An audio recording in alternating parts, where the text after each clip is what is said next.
সত্যি কথা বলতে আমাদের প্রত্যেকেরই বাড়িতে ম্যাগি কম বেশি হয়ে থাকে, আর যেটা বাচ্চা থেকে বড়দের খুবই একটা ফেভারিট জিনিস।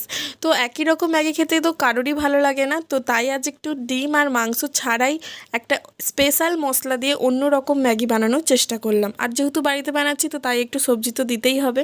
আর ওই যে স্পেশাল মশলা বললাম, গোলমরিচ, লবঙ্গ, এলাচ, কাঠচকালির একটু থেতো করে নেবে, গুঁড়িয়ে নেব। আর গাজর আর আলু ভেজে নিয়েছি। এরপর কড়াইতে একটু পেঁয়াজ দিয়ে যে স্পেশাল মশলাটা বানিয়ে রেখেছিলাম ওটা দিয়ে দিলাম। এরপর রসুনও একটু থেতো করে নিলাম। রসুনটা একটু থেতো করে নিয়েই ওর মধ্যে দিয়ে দেবো। আর দেবো একটু কাঁচা লঙ্কা কুচি, ক্যাপসিকাম কুচি আর একটু টমেটো।